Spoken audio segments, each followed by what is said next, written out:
What is the most unattractive physical quality someone can have? 1.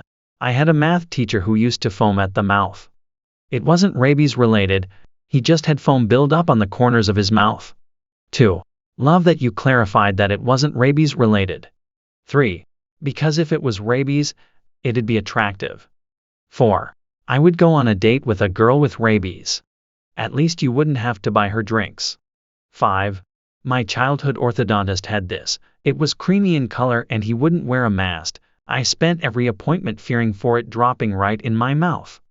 Ugh, it curdles my stomach to think about. However, this is a very specific scenario, and I don't generally have any issues with whatever people have got going on. I've got at least 2 things in people's lists here. 6. What kind of dentist wouldn't wear a mask? 7. I couldn't even read the rest of this comment, I gagged so violently. Please, stop messaging me, you gross fucks. 8. I didn't make it past the first sentence, lol. 9. I've seen this in a few people. Side mouth foam. No idea what causes it. Grew up with a kid who had it. 10. Does anyone actually know what causes it? I have a colleague who has this and she's not overly saliva-y, so I just want to tell her, like, dude, lick your lips. 11. Extended periods of dehydration. 12. I worked with someone like this, but she would lick the sides of her mouth, and watching the white goop cling to her tongue as it went back into her maw was vomit-inducing. 13. What a terrible day for me to be literate. 14. Nose hairs that rustle with the slightest breath or spoken word. We had a dude nicknamed Nostradamus because of his aversion to nose hair trimmers. 15. Solid nickname. 16. Some people naturally make smells and sounds that literally makes me want to run. 17. I went hiking with a friend last summer and noticed that when he works up a sweat, he smells like wet dog, and very pungently so. It's not a personal hygiene thing. We went for multiple days, shared a shower that he used twice a day, and I noticed him wearing different shirts, but he just smells like that. Poor guy, it's not like he can help it. Edit. I got so many amazing ideas on how to solve this, thank you Reddit. I'm going to take him aside next time. Maybe we can indeed fix this poor man's poor smell. 18. I had a job where I had to ride the bus through a pretty nice neighborhood with a lot of parks. Just about every morning, a really handsome, tall, fit older dude and his wife would get on the bus to go home after their morning jog. My guy smelled exactly like a sweaty horse in an unmixed stable. It was uncanny. He was aware of it and would go stand in the back of the bus exit, poor dude. 19. Hopefully the wife was a horse girl. 20. She looked like she probably put out at least 1 line of aerobics VHS tapes herself, so I'm sure she was used to it. Handsome couple, but I'm glad they worked out outdoors, lol. 21. Possible explanation. A woman who has a syndrome that causes her to smell of rotten fish says it is like living with a death sentence. 22. If he's an avid hiker by chance and wears a lot of those capilene or synthetic hiking shirts, they stink. They hold in the stink after washing. He needs to wear wool. 23. It does. My gym clothes started getting super mildewy after moving to a humid place. Detergent did nothing, but one of vinegar instead of fabric softener is what did it, completely neutralizes it. 24. My mom makes mouth sounds that create a burning rage within me that if somehow harvested, could power the United States for an entire year. Edit. Hey guys, I know what misophonia is.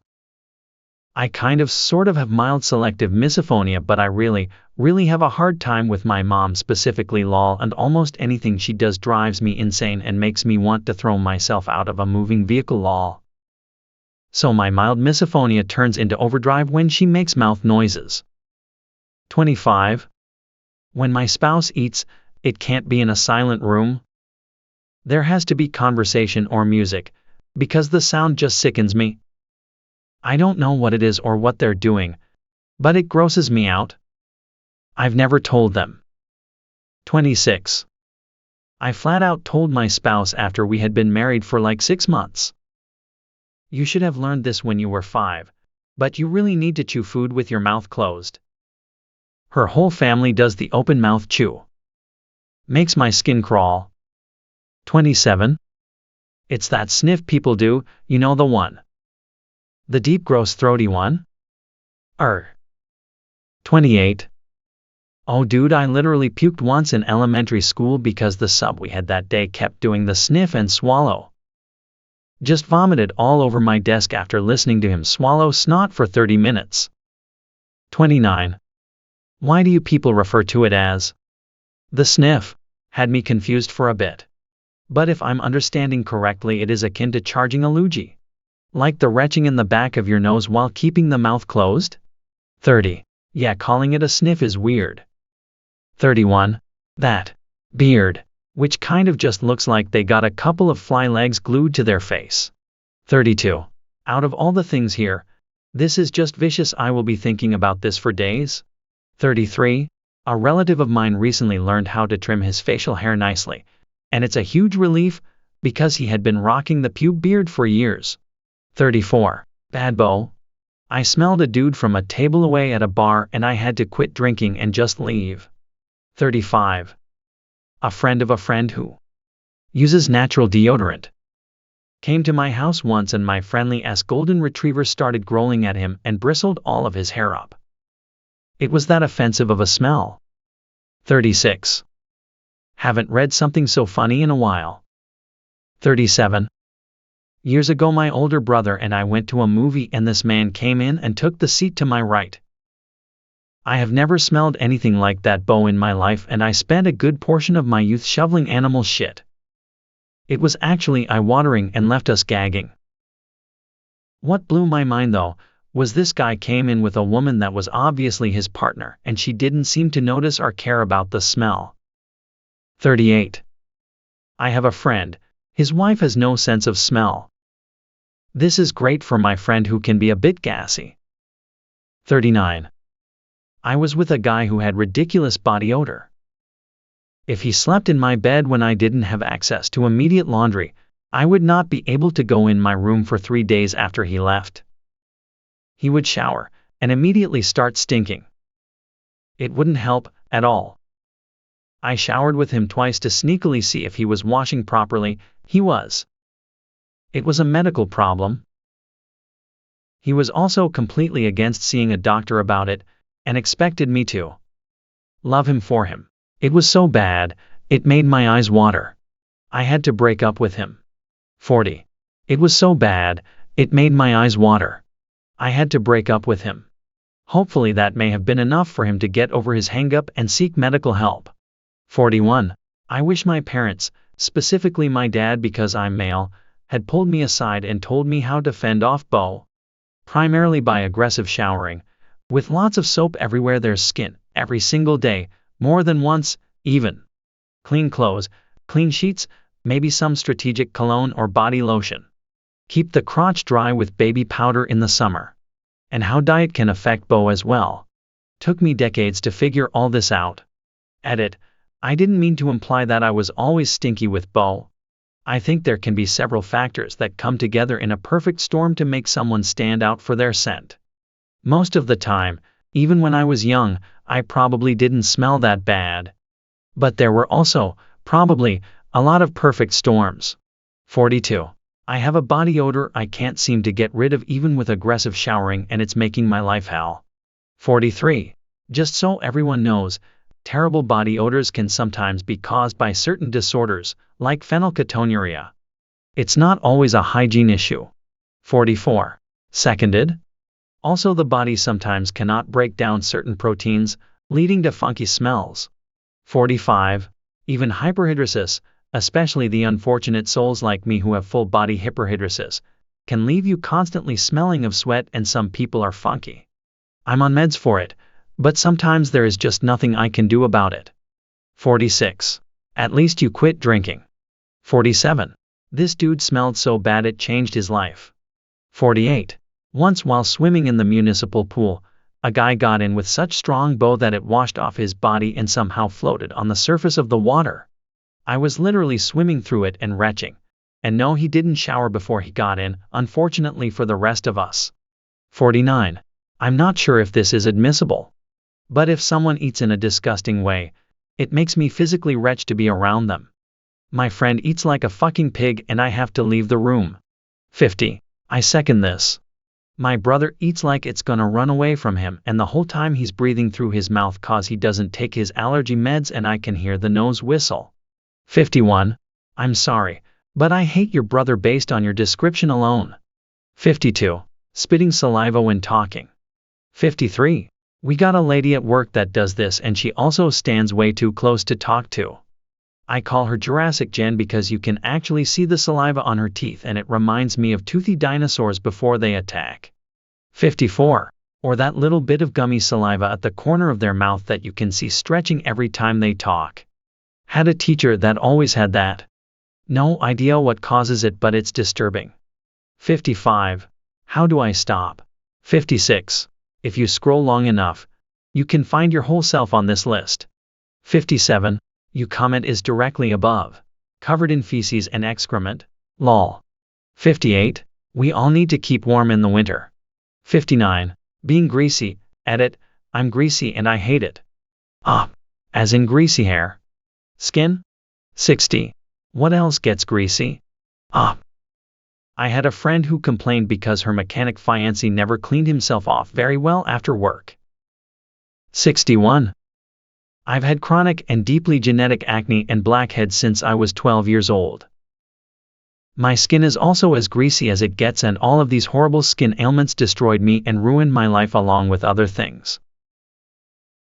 When your face is the first thing people see and you're someone with these problems, then you lose all confidence, become socially anxious and awkward in the extreme, and you have extreme problems with dating and involvement with girls. I'm a 28-year-old virgin due to these and other issues I have. Since I was in the 7th grade, every single pore in my T-zone on my face, nose, forehead, side of head, area next to nose and under eyes, has been filled to the brim with black as night, gross blackheads. I even had zits and blackheads on my chest, the fatty part of my arms, and on my upper back. Having pimples on my back from ages 12 to maybe around 21 was horrible and I was terrified of taking my shirt off because none of my friends had the problem and it was gross. I get all of my skin problems from my mother who had them just like me when she was younger. Nearly 15 years later, I still have at least 25% of my blackheads. It was so hard and sad for me as a kid growing up being literally one of a handful of kids in my entire school to have such horrible skin conditions. I didn't know just how bad and abnormal this was until my childhood had ended and both the physical and emotional scars set in permanently.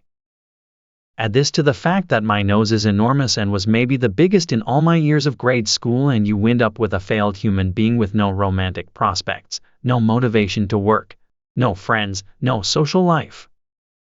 And horrible depression due to, overwhelmingly, their looks and not much else. 62. You should see a dermatologist and maybe go on Roaccutane. 63. Also had terrible acne in high school. Got prescribed Accutane and it worked wonders. It has a ton of side effects, but the only one I really noticed was dry flaky skin, since it gets rid of your oils, I guess. Cleared up my acne in a matter of months. Years later, after they stopped prescribing it, my mom asked about the side effects, asking me if it made me depressed. I was like, Mom, I was an acne-covered fat kid in high school, of course I was depressed. Lol. 64. Unwashed ass. 65. Long toenails. Even if they're clean. All I can think about is how many band-aids the people who share a bed with them need on their legs. 66. But if you and them got kidnapped and were tied up, they could cut the ropes with their toenails and then you'll be glad. 67. Poor hygiene. You can be the most muscular, built, hot man in the world. If you stink, you're ugly. 68. When they reek of alcohol. There's a distinct smell that I cannot handle. I have to leave the room. 69. It's like a sweaty smell with undertones of beer or liquor. Pair that with cigarettes and I have to leave the room too. 70. When guys spit globs of phlegm on the floor in front of me. Or in general. It's disgusting. That's why we have bathrooms and toilet paper. I don't want to step on that phlegm later on. So nasty. 71. A bad beard, overgrown, unkempt, or someone who insists on growing length when they don't have the density for it. 72. At first I thought you wrote destiny instead of density and I questioned my whole life. 73. You're my density. 74. People whose hair smells bad. It's so disgusting to smell their sebum wafting toward me. Black. 75. Obvious plastic surgery. 76. Simon Cowell looks scary now. People that get too much plastic surgery end up looking plastic. 77. I'm all for people doing what makes them happy, but there is a problem with surgeons taking advantage of people with obvious body dysmorphia. 78. Neckbeards. It does not make you look masculine, just get rid of it. 79. No one has said tall forehead yet, so I consider that a win on my part. Edit. I came here thinking I would be disappointed, but now I feel pretty good about myself, haha. 80. It depends on the rest of the face and hairline, really. I had a crush on a classmate whose forehead you could absolutely eat a bowl of ramen off of. 81. Or short foreheads. Few. I didn't notice mine until my 30s, but the Neanderthal resemblance can't be unseen. 82. I actually find big foreheads attractive, really. 83. Ask this to any Southeast Asian person and they'll tell you. Dark skin. Source. I'm a Southeast Asian woman with dark skin and people always pointed it out to me saying, her face is pretty even though her skin is dark. I've been called a black hole by some boys in class. People have suggested I use skin lightening creams and treatments, and some women had even expressed their condolences to my parents, saying it will be very hard for me to find a man who will want to marry me. I'm happily married to my husband who loves my skin and calls me his chocolate. 84. I get skin cleansing ads. I live in an Arab country. I hear of girls complaining of having darker areas, ankle, elbow, knee and private areas. It's so weird, like they think it's dirty. Because they grew up thinking paler is better. It died down, hope it disappears. 85. Recently spent time in Thailand. Whitening product services was the largest cultural shock for me. Like what the hell? 86. Go into any English city and two of the most common business types in working class areas are whitening clinics for the brown girls and tanning bed spray tan salons for the white girls. 87. A facial disfigurement. I have one and it's constantly brought up and I've been called ugly since grade school. Friends told me that girls rejected me because of the disfigurement alone.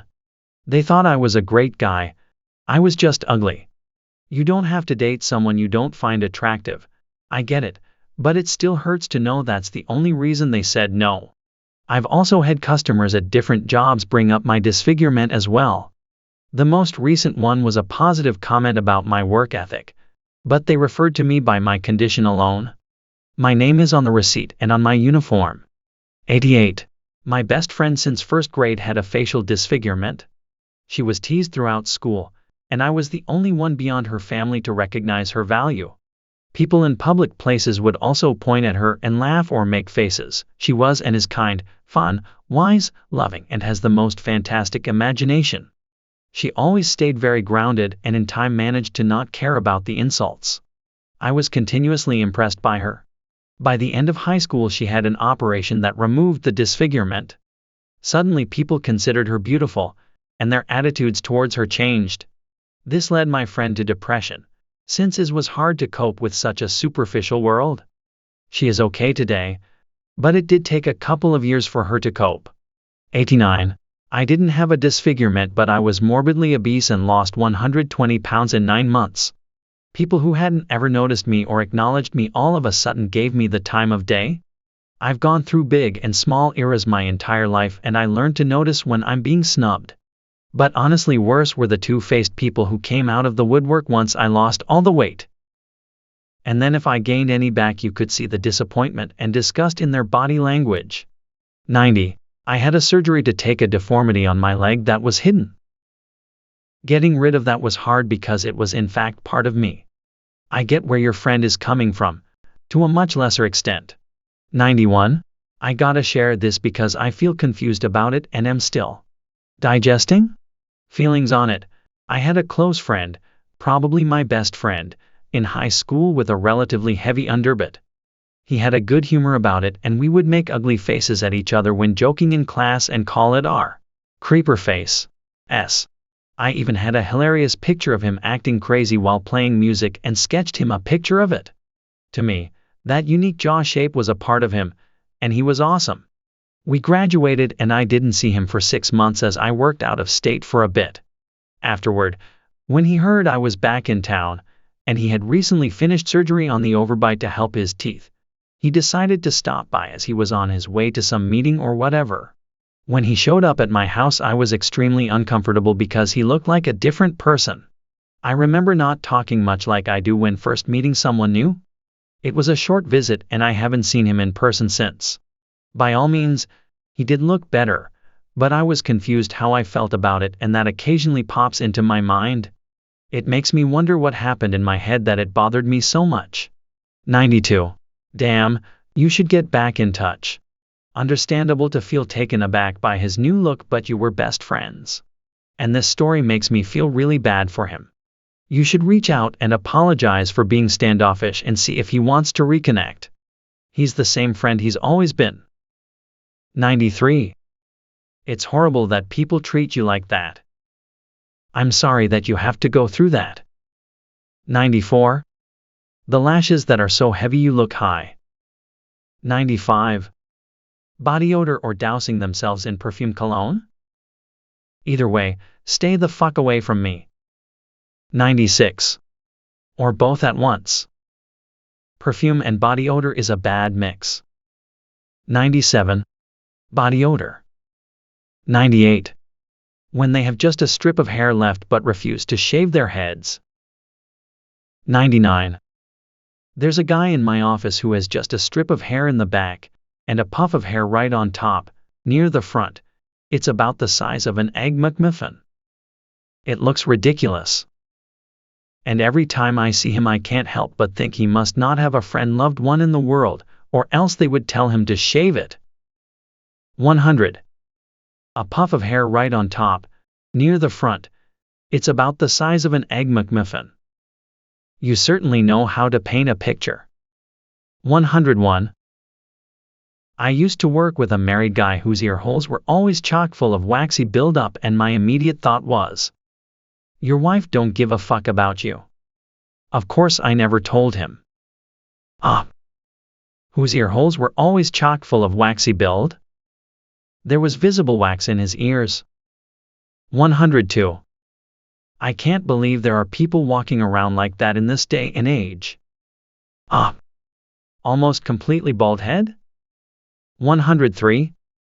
It can't possibly be as ridiculous as what I'm imagining.